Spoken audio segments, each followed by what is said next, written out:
शांति।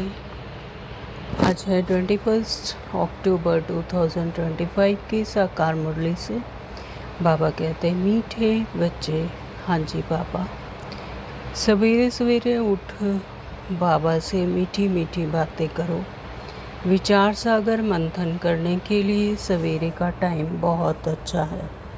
हाँ, तो बाबा कहते हैं कि सवेरे सवेरे उठ के ये अमृत वेला तो मीठी मीठी बातें करो। वैसे तो ये सारा संगम युग ही अमृत वेला है, लेकिन फिर भी बाबा यहाँ पे स्थूल दुनिया में सवेरे सवेरे जब बाकी आत्माएं आराम कर रही होती हैं, यानी उनके मन संकल्प शांत होते हैं, तो बाबा से रूह रिहान मीठी मीठी बातें करो।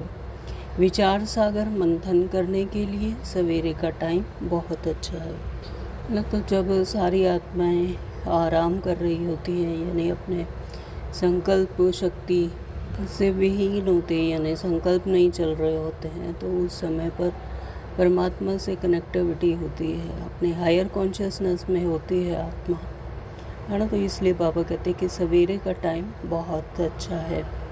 प्रश्न किया है, भक्त भी भगवान को सर्वशक्तिवान कहते हैं और तुम बच्चे भी, लेकिन दोनों में अंतर क्या है? उत्तर दिया, वह कहते भगवान तो जो चाहे वह कर सकता है, सब कुछ उसके हाथ में है, लेकिन तुम जानते हो, बाबा ने कहा है मैं भी ड्रामा के बंधन में हूँ, है ना। तो ड्रामा के बंधन में है परमात्मा भी। इसी संगम युग पर ही उनको अपने बच्चों को ज्ञान देने के लिए आना होता है। यह नूंद है ना। तो पूरे कल्प में नहीं आते परमात्मा, इस समय पर, इस संगम युग पर ही आते हैं। तो ड्रामा सर्वशक्तिवान है ना। तो बाबा कहते हैं कि सबसे भगवान से भी ज़्यादा ड्रामा सर्वशक्तिवान है। बाप को सर्वशक्तिमान इसलिए कहा जाता है क्योंकि उनके पास सर्व को सद्गति देने की शक्ति है। ऐसा राज्य स्थापन करता जिसे कभी कोई छीन ना सकता, तो वो अविनाशी राज्य भाग्य देते हैं, प्रारब्ध प्राप्त करवाते हैं। अपने हायर कॉन्शियसनेस में रहने से आत्मा अपने हायर स्टेज पर, अपने उच्चतम स्टेज पर एक्वायर करने से वो राज्य भाग्य, वो दैवीय गुण प्राप्त करती है, फिर जिसे कोई छीन नहीं सकता। क्यों? क्योंकि वो अविनाशी है। अविनाशी ज्ञान रतन देते हैं जो कि 2 युगों तक ख़त्म नहीं होता, है ना। तो कोई भी छीन नहीं सकता। ओम शांति। ओम शांति। बाबा किसने कहा? बाबा ने। ओम शांति। यह किसने कहा? दादा ने, यानी शिव बाबा और ब्रह्मा बाबा। तो अब तुम बच्चों ने यह पहचाना है, ऊंचते ऊंच की महिमा तो बहुत भारी है। कहते हैं सर्वशक्तिमान है, तो क्या नहीं कर सकते। अब यह भक्ति मार्ग वाले तो सर्वशक्तिमान का अर्थ बहुत भारी निकालते हैं। तो भक्ति मार्ग में सर्वशक्तिमान यानी पूरे अपने अस्त्रों शस्त्रों से लैस और किसी का भी कुछ भी कर सकते हैं, ऐसा सर्वशक्तिमान कहते हैं। तो बाबा कहते हैं कि वो बड़ा भारी अर्थ निकालते हैं। बाप कहते हैं ड्रामानुसार सब कुछ होता है, मैं कुछ भी करता नहीं हूँ, मैं भी ड्रामा के बंधन में हूँ। सिर्फ तुम बाप को याद करने से सर्वशक्तिमान बन जाते हो। तो बाबा कहते हैं तुम भी सर्वशक्तिवान बाप के सानिध्य में रहने से, उन्हें याद करने से, फिर तुम भी सर्वशक्तिमान बन जाते हो। वही गुण शक्तियाँ कलाओं आदि से तुम भी भरपूर हो जाते हो, तुम भी पूरे सर्वशक्तिमान बन जाते हो, क्योंकि जैसा संग वैसा रंग। तो पवित्र बनने से तमो प्रधान से सतो प्रधान बन जाते हैं। और जितना जितना पवित्र बनते हैं, आत्मा अपने सत्य रूप में रहने से पवित्र बनती है, देह भान से अलग होकर, देह भान से डिटैच, रोल से अलग। तो फिर तमो प्रधान से सतो प्रधान बन जाते हैं। बाप सर्वशक्तिवान है, उनको सिखलाना होता है। बच्चे मुझे याद करो तो विक्रम विनाश हो जाएंगे। फिर सर्वशक्तिमान बाप समान बन विश्व पर राज्य करेंगे। तो वही गुणों और शक्तियों के मालिक बन जाते हैं, फिर विश्व पर राज्य करेंगे। तो जितना जितना आत्मा अपने हायर कॉन्शियसनेस में रहेगी, उतना गुण शक्तियाँ एक्वायर करेगी। शक्ति नहीं होगी तो राज्य कैसे करेंगे? अगर शक्ति ही नहीं होगी तो राज्य कैसे करेंगे? शक्ति मिलती है योग से, इसलिए भारत का प्राचीन योग बहुत गाया जाता है। शक्ति मिलती है योग से, इसलिए भारत का प्राचीन योग गाया जाता है। यहाँ स्थूल दुनिया में भी कई तरह के योग हैं, उनसे भी अल्पकाल का मिलती है शक्ति। तो तुम बच्चे नंबरवार याद कर और खुशी में आते हो। हाँ, तो पापा कहते हैं कि तुम बच्चे अभी नंबरवार, मतलब जैसा जैसा जिसका पुरुषार्थ, जैसी याद, तो उसी अनुसार उसे उसी परसेंटेज में खुशी मिलती है। तुम बच्चे जानते हो हम आत्माएं बाप को याद करने से विश्व पर राज्य प्राप्त कर सकते हैं। तो जितना जितना परमात्मा को याद करेंगे उतना ही विश्व पर राज्य।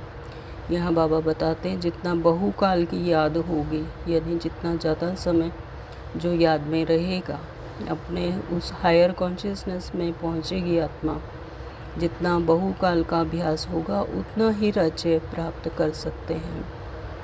कोई की ताकत नहीं जो छीन सके। है ना? तो बाबा कहते हैं कि किसी की ताकत नहीं है कि छीन सके। जैसे यहाँ स्थूल दुनिया में तो अगर कोई राज्य भाग्य पाते हैं तो लड़ाई करके और जंग जीत कर, लेकिन अविनाशी गुण शक्तियों को कोई भी छीन नहीं सकते। ऊंच से ऊंच बाप की महिमा सब करते हैं, परंतु समझते कुछ नहीं। है ना? तो भक्ति मार्ग में भी हमने 63 जन्मों से परमात्मा की खूब महिमा की, लेकिन समझते कुछ भी नहीं थे। तो एक भी मनुष्य नहीं जिसको यह पता हो कि यह नाटक है। अगर समझते हो कि नाटक है तो शुरू से अंत तक वह याद आना चाहिए ना। तो जब परमात्मा ने हमें श्रीमती, तब हमें पता लगा कि हम यहाँ पर सिर्फ रोल में आते हैं और हमारा सत्य स्वरूप तो आत्मा है ना। तो बाबा कहते हैं अगर पता है तो नाटक अगर पता है कि नाटक है तो शुरू से अंत तक फिर याद आना चाहिए था, नहीं तो नाटक कहना ही रॉन्ग हो जाता है। कहते भी हैं यह नाटक है, हम पार्ट बजाने आए हैं, तो उस नाटक के आदि मध्य अंत को भी जानना चाहिए ना। जब यह जान लिया कि ये नाटक है, हम रोल प्ले कर रहे हैं इस सृष्टि चक्कर पर और अलग अलग रोल्स में हैं सभी आत्माएं और पार्ट बजा रही है, यानी अपना अपना रोल प्ले कर रही हैं।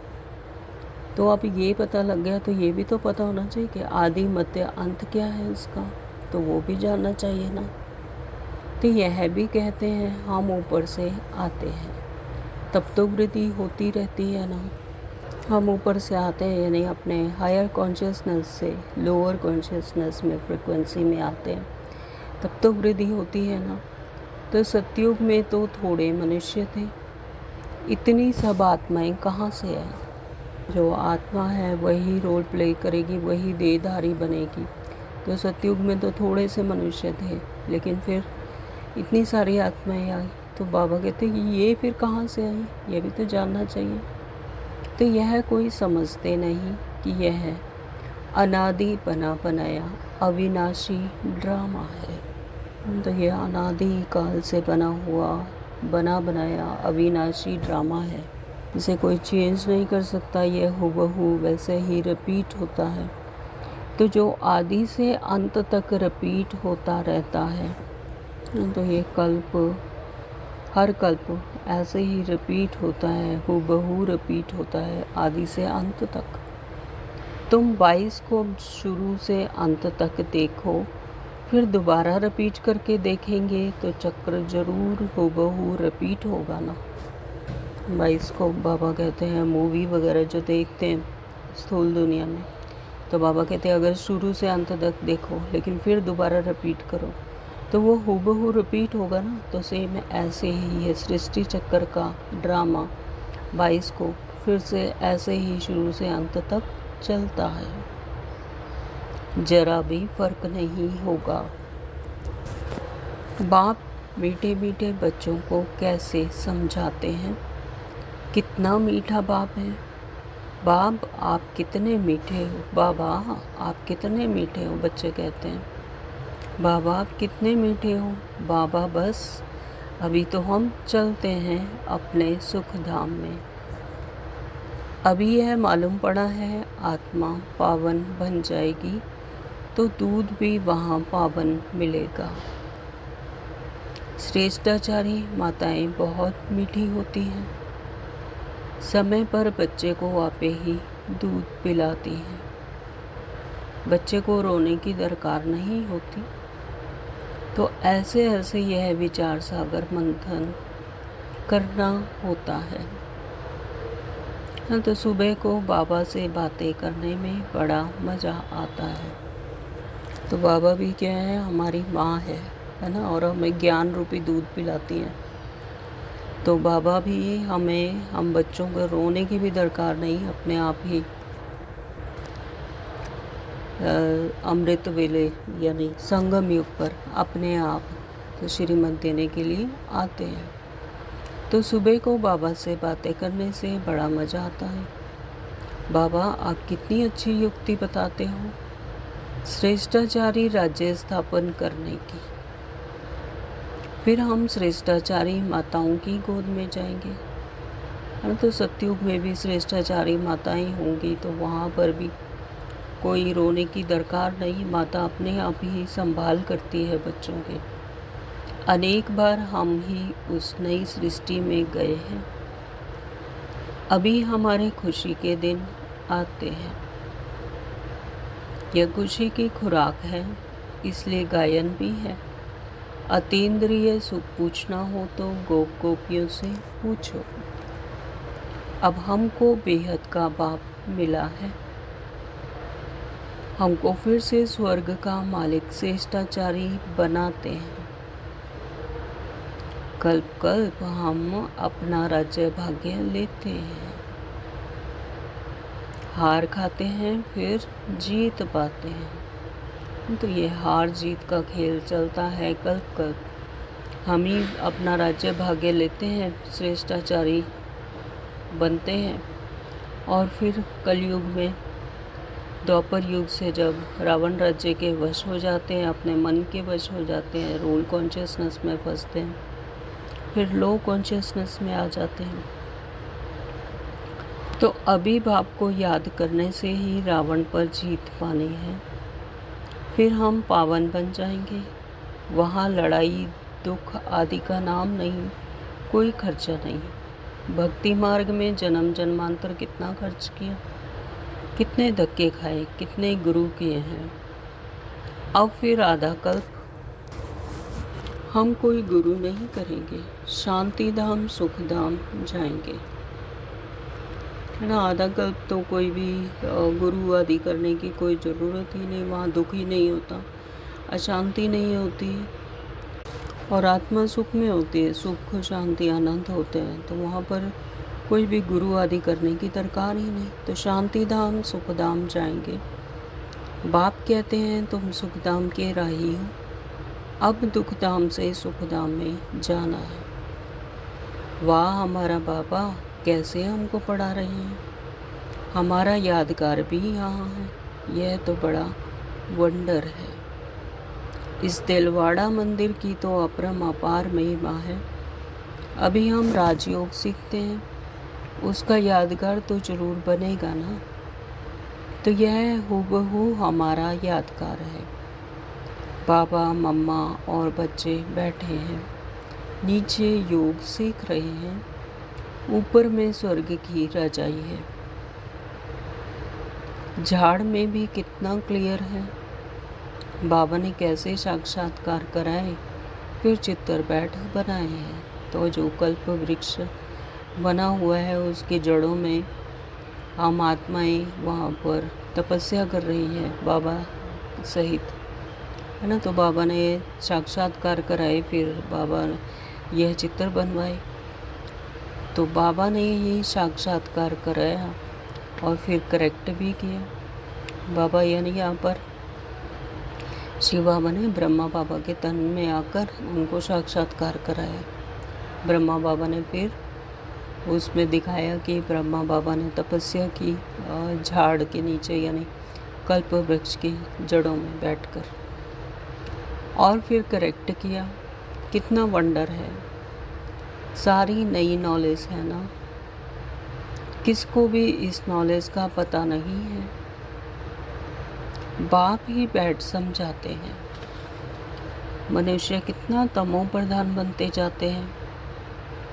मनुष्य सृष्टि बढ़ती जाती है, भक्ति भी वृद्धि को पाते पाते तमो प्रधान बनती जाती है।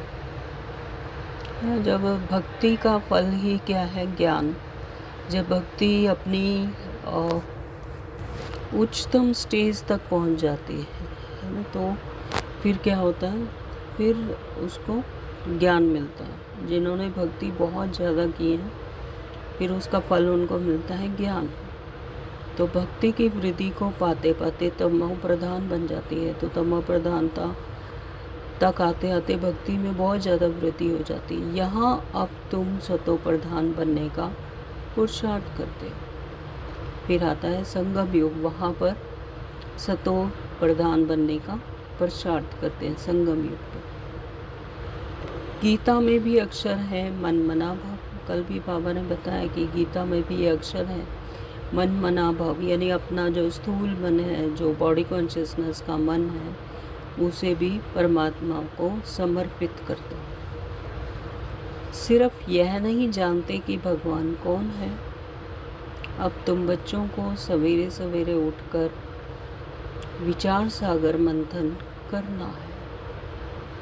तो आज बाबा विशेष ध्यान दिलवा रहे हैं कि सवेरे सवेरे उठकर, जब बाकी आत्माएं सो रही होती हैं, यानी इतने सारे संकल्प नहीं होते हैं, कनेक्टिविटी परमात्मा से डायरेक्ट हो जाती है।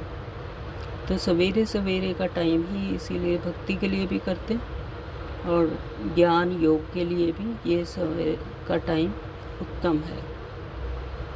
तो सवेरे सवेरे उठकर विचार सागर मंथन करना है कि मनुष्यों को भगवान का परिचय कैसे दें।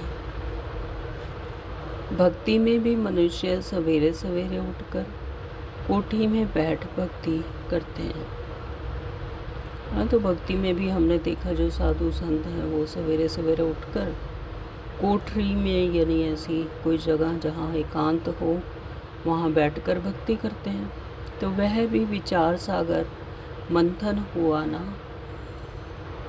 अभी तुमको ज्ञान का तीसरा नेत्र मिलता है। जब ज्ञान मिला तो क्या हुआ, तीसरा नेत्र खुल गया, यानी ज्ञान चक्षु खुल गए। तो बाप तीसरा नेत्र देने की कथा सुनाते हैं। इसको ये फिर तीसरी की कथा कह दिया है। तीसरी की कथा अमर कथा सत्यनारायण की कथा भी मशहूर है। तो बाबा भी हमें तीसरी की कथा सुनाते हैं। यहाँ स्थूल दुनिया में जो तीसरी की कथा, अमर कथा, सत्यनारायण की कथा मशहूर है, तो बाबा भी हमें ज्ञान के द्वारा ये कथा सुनाते हैं। सुनाने वाला तो एक ही बाप है ना, जो भी भक्ति मार्ग में चलती है। ज्ञान से तुम बच्चे सॉल्वेंट बनते हो, इसलिए देवताओं को पदमपति कहते हैं। हाँ, तो ज्ञान से तुम बच्चे क्या बनते हो, सॉल्वेंट बनते हो, यानी संपन्न बनते हो, और इसलिए देवताओं को भी पदमपति कहते हैं ना। देवताएं बहुत धनवान पदमपति बनते हैं।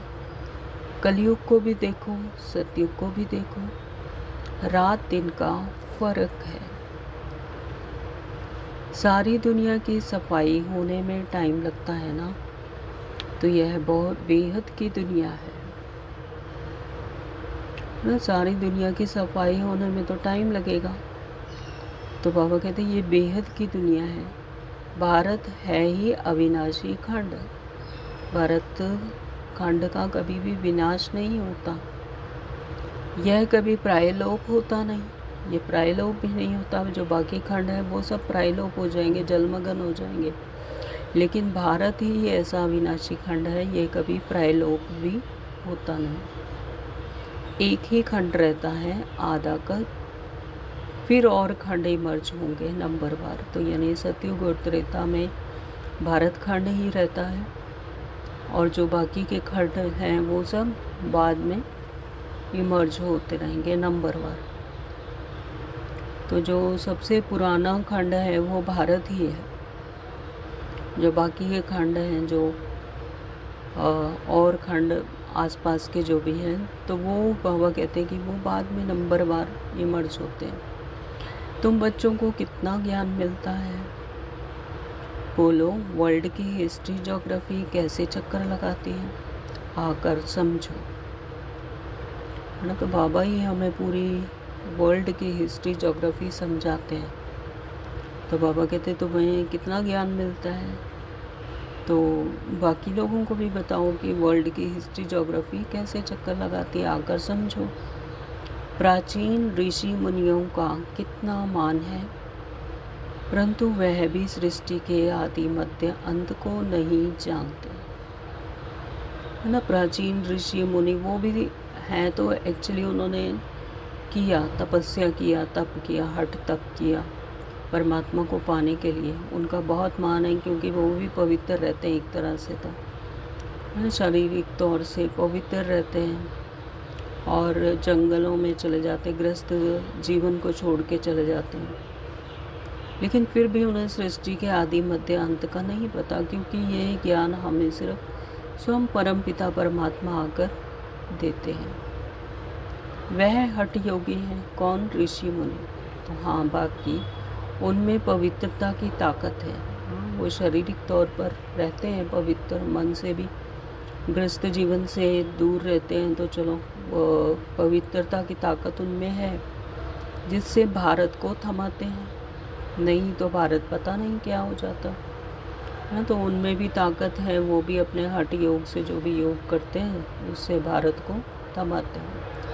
यानी जो कल्प वृक्ष की बात कही है, तो तब तक तना जो है वो जड़ीभूत हो जाता है, लेकिन उनकी ताकत से ही थमा रहता है। नहीं तो भारत का पता नहीं क्या हो जाता। मकान को पोची यदि लगाई जाती है ना, तो शोभा होती है। भारत महान पवित्र था, अब वही पतित बना है।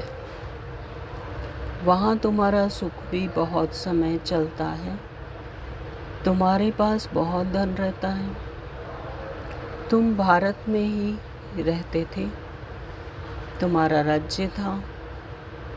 कल की बात है। फिर बाद में अन्य धर्म आए हैं, उन्होंने आकर कुछ सुधार कर अपना नाम वाला किया है। तो सतयुग और त्रेता में तो बाबा कहते देवी देवता धर्म का ही राज्य था, जैसे कल की ही बात है। लेकिन बाद में जो अन्य धर्म आए, उन्होंने भी आकर कुछ न कुछ सुधार किया, क्योंकि द्वापर युग से जब आत्माएं अपने रोल कॉन्शियसनेस में आ गई, तो उन धर्मों, जो नए धर्म आए, तो उनमें फिर भी शुरू के टाइम में वो भी सतो प्रधान आत्माएं उतरी, तो फिर उन्होंने नाम वाला किया, यानी उन्होंने भी आकर कुछ सुधार किया और नाम वाला किया। तो अब वह भी सब तमो प्रधान बन गए हैं। लेकिन वो जितने टाइम बाद आई, उतनी जल्दी वो भी तमो प्रधानता में आ गए। तो अब तुम बच्चों को कितनी खुशी होनी चाहिए। यह सब बातें नए को नहीं सुनानी है, पहले पहले तो बाप की पहचान देनी है। बाप का नाम, रूप, देश, काल जानते हो।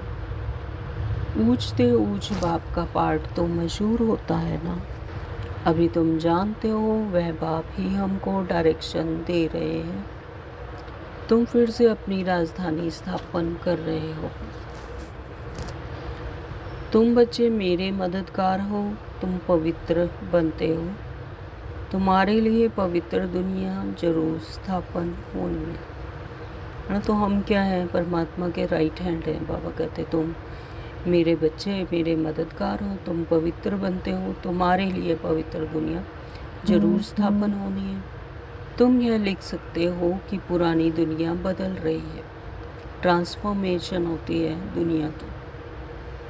फिर यह सूर्यवंशी चंद्रवंशी राज्य होगा, फिर रावण राज्य होगा।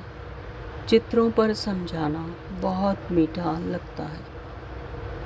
इनमें तिथि तारीख सब लिखा हुआ है। तो जो चित्र बने हुए हैं उनमें सारा कुछ डिक्लेयर किया हुआ, तिथि तारीख भी सब लिखा हुआ है। तो भारत का प्राचीन राजयोग माना याद। याद से विक्रम विनाश होते हैं और पढ़ाई से स्टेटस मिलती है ना। याद से विक्रम विनाश होते हैं, जो पिछले विक्रम विनाश किए हुए हैं स्थूल दुनिया में। यानी अपने आत्मा जब अपनी हायर कॉन्शियसनेस में रहती है तो फिर जो ये रोल कॉन्शियसनेस के जो भी विक्रम है या कर्म हिसाब किताब है वो सब खत्म हो जाते हैं। और पढ़ाई से यानी जो ज्ञान उठाते हैं, ज्ञान धारण करते हैं, उससे चक्रवर्ती राजा बनते हैं, यानी स्टेटस मिलती है। दैवीय गुण धारण करने हैं। हाँ, इतना ज़रूर है, माया के तूफान आएंगे। तो बाबा ने कई बार बताया कि माया के तूफान तो लास्ट टाइम तक आएंगे ना। तो बाबा कहते हैं दैवीय गुण धारण करने हैं, अपनी स्थिति ऐसी बनाने की इन सबसे उपराम। सवेरे उठकर बाबा से बातें करना बड़ा अच्छा है। आज बाबा बार बार कह रहे हैं कि सवेरे उठकर बाबा से बातें करना बड़ा अच्छा है। बाबा समझा नहीं देते हैं, डायरेक्शन देते हैं। भक्ति और ज्ञान दोनों के लिए यह टाइम अच्छा है। तो जिनकी भक्ति का ही संस्कार है, भक्ति का ही दरकार है, तो बाबा कहते हैं भक्ति के लिए भी यही टाइम अच्छा है और ज्ञान के लिए भी यही टाइम अच्छा है। सवेरे सवेरे का मीठी मीठी बातें करनी चाहिए। अभी हम श्रेष्ठाचारी दुनिया में जाएंगे। बूढ़ों के दिल में तो यह रहता है ना कि हम शरीर छोड़ गर्भ में जाएंगे। 1 मिनट के साइलेंस में परमात्मा को याद करेंगे।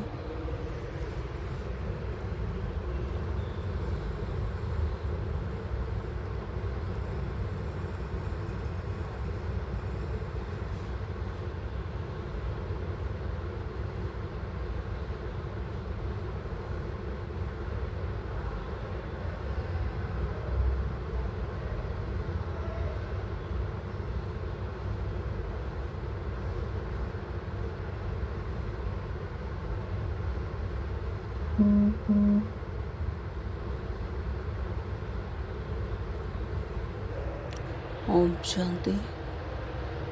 तो बाबा क्या कहते हैं, बूढ़ों के दिल में यह रहता है न कि हम ये शरीर छोड़ फिर गर्भ में जाएंगे।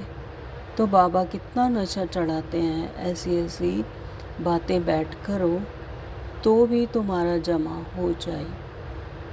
शिव बाबा हमको नरकवासी से स्वर्गवासी बना रहे हैं। पहले पहले हम आते हैं, सारा ऑलराउंड पार्ट हमने बचाया है ना। तो हम ही आत्माएं सब पूरे 84 जन्म लेती हैं और हम ही आते हैं और पूरा ऑलराउंड पार्ट हमने ही बचाया। हम ही चारों युगों में हम ही भ्रमण करते हैं। तो अब बाबा कहते हैं इस छीछी चोले को छोड़ दो, देह सहित सारी दुनिया को भूल जाओ ना। दे के संबंधियों को, दे के क्रियाकलाप सबको भूल जाओ। बाबा कहते सारी दुनिया को भूल जाओ, डिटैच। मैं अपने ही रोल को साक्षी होकर देख रही हूँ और सिर्फ यही स्मृति रहे कि मैं आत्मा, साइलेंस बीइंग। यह है बेहद का संन्यास। वहाँ भी तुम बूढ़े होंगे तो साक्षात्कार होगा। कहाँ? सतयुग में। हम बच्चा बनते हैं, खुशी होती है। बचपन तो सबसे अच्छा है। ऐसे ऐसे सवेरे बैठ विचार सागर मंथन करना है तो पॉइंट्स निकलेगी तो तुमको खुशी होगी। बच्चा जब जन्म लेता है तो वो कितना पवित्र होता है, उसके संकल्प कम होते हैं, तो वो भी एक सतो प्रधान अवस्था ही होती है। और फिर धीरे धीरे वो बड़ा होना शुरू कर देता है तो आसपास का इन्फ्लुएंस उसको होता है तो उसके संकल्प भी बढ़ते हैं। तो इस तरह से हो एक जीवन में पहले सतयुग, फिर त्रेता, फिर द्वापर, फिर कलयुग। तो इन्हीं अवस्थाओं में, इन्हीं युगों में अपने जीवन में ही अनुभव कर लेता है। तो बचपन तो सबसे अच्छा है। तो बचपन में यानी वो अपने हायर कॉन्शियसनेस में होता है, साइलेंस बीइंग होता है। तो ऐसे ऐसे सवेरे बैठ विचार सागर मंथन करना है। पॉइंट्स निकलेंगी तो तुमको खुशी होगी। खुशी में घंटा 1.5 घंटा बीत जाता है। जितनी प्रैक्टिस होती जाएगी उतनी खुशी बढ़ती जाएगी। बहुत मज़ा आएगा। और फिर घूमते फिरते याद करना है। फुर्सत बहुत है। हाँ, विघ्न पड़ेंगे, उसमें कोई शक नहीं, क्योंकि ये दुनिया ही क्या है, तमो प्रधान है। चारों तरफ तमो प्रधानता बिखरी पड़ी है ना। तो बाबा कहते विघ्न तो पड़ेंगे, तो इसमें कोई शक नहीं। धंधे में मनुष्य को नींद नहीं आती, सुस्त लोग नींद करते हैं। तुम जितना हो सके शिव बाबा को ही याद करते रहो। तुमको बुद्धि में रहता है शिव बाबा के लिए हम भोजन बनाते हैं, शिव बाबा के लिए हम यह करते हैं। भोजन भी शुद्धि से बनाना है। ऐसी चीज़ ना हो जिससे खिटपिट हो जाए। बाबा खुद भी याद करते हैं। अच्छा, मीठे मीठे सिक्ल दे बच्चों प्रति माता पिता बाप दादा का याद प्यार और गुड मॉर्निंग। रूहानी बाप की रूहानी बच्चों को नमस्ते। हम रूहानी बच्चों की रूहानी माता पिता बाप दादा को याद प्यार गुड मॉर्निंग, नमस्ते जी, नमस्ते जी। शुक्रिया मेरे मीठे मीठे बाबा, आपका दिल से शुक्रिया। धारणा के लिए मुख्य सार में नंबर 1 बाबा ने कहा, सवेरे सवेरे उठकर बाबा से मीठी मीठी बातें करनी है। रोज़ खुशी की खुराक खाते हुए अतीन्द्रिय सुख का अनुभव करना है। तो ये क्या है? ज्ञान की बातें, ज्ञान के श्रीमत है ना। तो ये खुशी की खुराक है। इससे क्या मिलता है? अतीन्द्रिय सुख का अनुभव करते हैं। तो बाबा से उठकर मीठी मीठी बातें करनी है और रोज़ खुशी की खुराक खाते हुए अतीन्द्रिय सुख का अनुभव करना है। नंबर 2 बाबा ने कहा, सतयुगी राजधानी स्थापन करने में बाप का पूरा मददगार बनने के लिए पावन बनना है। तो जितना जितना आत्मा मन बुद्धि संस्कार से पवित्र बनेगी उतना उतना परमात्मा के मददगार बनेंगे। तो याद से विक्रम विनाश करने हैं। भोजन भी शुद्धि से बनाना है। याद तो करना ही है, लेकिन जो भी खान पान है उसकी भी शुद्धि रखनी है। किसी के हाथ का बना हुआ नहीं, अपने हाथ का ही बना हुआ खाना, यानी मन बुद्धि से परमात्मा की याद करते हुए भोजन बनाना और खाना। परमात्मा को याद करते हुए भोजन ग्रहण करना। वरदान दिया बाबा ने, दिव्य गुणों के आह्वान द्वारा सर्व अवगुणों की आहुति देने वाले संतुष्ट आत्मा भव। दिव्य गुणों के आह्वान द्वारा, या हमें दिव्य गुण भर रहे हैं।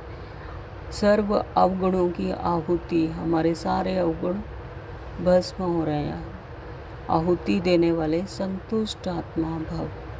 जैसे दीपावली पर विशेष सफाई और कमाई का ध्यान रखते हैं, ऐसे आप भी सब प्रकार की सफाई और कमाई का लक्ष्य रख संतुष्ट आत्मा बनो, है ना। सिर्फ बाहर स्थूल दुनिया की स्थूल घर की सफाई नहीं, बल्कि अपने अंदर की सफाई। तो जितनी जितनी अंदर की सफाई होगी तो यह दुनिया भी उतनी ही साफ सुथरी दिखाई देगी। तो कमाई का लक्ष्य रख संतुष्ट आत्मा बनो। संतुष्टता द्वारा ही सर्व दिव्य गुणों का आह्वान कर सकेंगे, और जब संतुष्ट बन जाएंगे तो सब सर्व दिव्य गुण ऑटोमेटिकली ही आएंगे, आह्वान कर सकेंगे। फिर अवगुणों की आहुति स्वतः हो जाएगी और ऑटोमेटिकली अवगुण चले जाएंगे, दिव्य गुण आएंगे। अंदर जो कमजोरियाँ, कमियाँ, निर्बलता, कोमलता रही हुई है, उन्हें समाप्त कर अब नया खाता शुरू करो और नए संस्कारों के नए वस्त्र धारण कर सच्ची दीपावली मनाओ, है ना। तो अंदर जो कमजोरियाँ हैं, कमियाँ हैं, हर किसी आत्मा को पता है अपना अपना कि क्या है। कमियाँ, निर्बलता, कोमलता रही हुई है, यानी देह भान में जब आ जाते हैं, रोल कॉन्शियसनेस में आ जाते हैं, तो वही है कमजोरियाँ, कमियाँ। तो उन्हें समाप्त कर नया खाता शुरू करो, यानी अपने सोल कॉन्शियसनेस में आओ, अपने हायर कॉन्शियसनेस में आओ। तो वह है नया खाता शुरू करो और नए संस्कारों के नए वस्त्र धारण कर सच्ची दीपावली मनाओ। ये है सच्ची दीपावली मनाना। स्लोगन है, सम्मान की सीट पर सदा सेट रहना है तो दृढ़ संकल्प की बेल्ट अच्छी तरह से बांध लो। सम्मान की सीट पर मैं हूँ ही सर्वशक्तिवान परमात्मा की संतान, सर्वशक्तिमान मास्टर, सर्वशक्तिमान। तो इस सीट पर जब सदा सेट रहेंगे तो दृढ़ संकल्प की बेल्ट अच्छी तरह से बांध लो। दृढ़ संकल्प हो ना, तब उस सीट पर सेट रहेंगे। आज मातेश्वरी जी के अनमोल महावाक्य हैं, इस अविनाशी ईश्वरीय ज्ञान प्राप्त करने के लिए कोई भी भाषा सीखनी नहीं पड़ती। अपना जो ईश्वरीय ज्ञान है वो बड़ा ही सहज और मीठा है। इससे जन्म जन्मांतर के लिए कमाई जमा होती है। यह ज्ञान इतना सहज है जो कोई भी महान आत्मा, अहिल्या जैसी पत्थर बुद्धि, कोई भी धर्म वाला बालक से लेकर वृद्ध तक कोई भी प्राप्त कर सकता है। देखो, इतना सहज होते हुए भी दुनिया वाले इस ज्ञान को बहुत भारी समझते हैं। कोई समझते हैं जब हम बहुत वेद शास्त्र उपनिषद पढ़कर बड़े बड़े विद्वान बने, उसके लिए फिर भाषा सीखनी पड़े, बहुत हठ योग करें तभी प्राप्ति हो सकेगी। लेकिन यह तो हम अपने अनुभव से जान चुके हैं कि यह ज्ञान बड़ा ही सहज और सरल है, क्योंकि स्वयं परमात्मा पढ़ा रहे हैं। इसमें ना कोई हठ क्रिया है, ना जप तप है, ना शास्त्रवादी पंडित बनना है, ना कोई इसके लिए संस्कृत भाषा सीखने की ज़रूरत है। यह तो नेचुरल आत्मा को अपने परमपिता परमात्मा के साथ योग लगाना है। भले कोई इस ज्ञान को ना भी धारण कर सके तो भी सिर्फ योग से ही बहुत फ़ायदा होगा। इससे एक तो पवित्र बनते हैं, दूसरा फिर कर्म बंधन भस्मीभूत होते हैं और कर्मातीत बनते हैं। इतनी ताकत है इस सर्वशक्तिवान परमात्मा की याद में। बल वो अपने साकार ब्रह्मा तन द्वारा हमें योग सिखला रहे हैं, परंतु याद फिर भी डायरेक्ट उस ज्योति स्वरूप शिव परमात्मा को ही करना है ना। ब्रह्मा तन के द्वारा हम योग सीखते हैं, लेकिन याद किसको करना है? शिव बाबा को, परमात्मा को, उसको याद करना है। कोई भी देहधारी ना आए, ज्योति स्वरूप शिव परमात्मा को याद करना है। उस याद से ही कर्म बंधन की मैल उतरेगी। अच्छा, ओम शांति। आज के अव्यक्त इशारे हैं, सौम और सर्व के प्रति मनसा द्वारा योग की शक्तियों का प्रयोग करो। शांति की शक्ति का प्रयोग पहले स्व के प्रति, तन की व्याधि के ऊपर करके देखो। इस शक्ति द्वारा कर्म बंधन का रूप मीठे संबंध के रूप में बदल जाएगा। यह कर्म योग कर्म का कड़ा बंधन साइलेंस की शक्ति से पानी की लकीर मिसल अनुभव होगा। तो भोगने वाला नहीं, भोगना भोग रही हूँ यह नहीं, लेकिन साक्षी दृष्टा हो, इस हिसाब किताब का दृश्य भी देखते रहेंगे। तो बाबा ने क्या कहा, शांति की शक्ति का प्रयोग पहले स्वयं के प्रति, स्व के प्रति और तन की व्याधि के ऊपर करके देखो, और फिर इसे शक्ति द्वारा कर्म बंधन का रूप मीठे संबंध के रूप में बदल जाएगा। यह कर्म भोग कर्म का कड़ा बंधन साइलेंस की शक्ति से पानी की लकीर मिसल होगा। कुछ है ही नहीं, मैं हूँ ही साइलेंस भी। जब इस स्मृति में रहेंगे तो कोई कर्म बंधन या कर्म भोग कर्म का कड़ा बंधन लगेगा ही नहीं कि है कुछ। भोगने वाला नहीं, भोगना भोग रही हूँ ऐसा नहीं, यह नहीं, लेकिन साक्षी दृष्टा हूँ। किसको हो रहा है, इस रोल को हो रहा है ना। तो मैं तो क्या हूँ, आत्मा। आत्मा को तो कुछ हो ही नहीं सकता, मैं साक्षी दृष्टा हूँ। तो इस हिसाब किताब का दृश्य भी देखते रहेंगे, ऐसा लगेगा जैसे अपनी ही मूवी को देख रहे हैं। ओम शांति। Thank you Baba.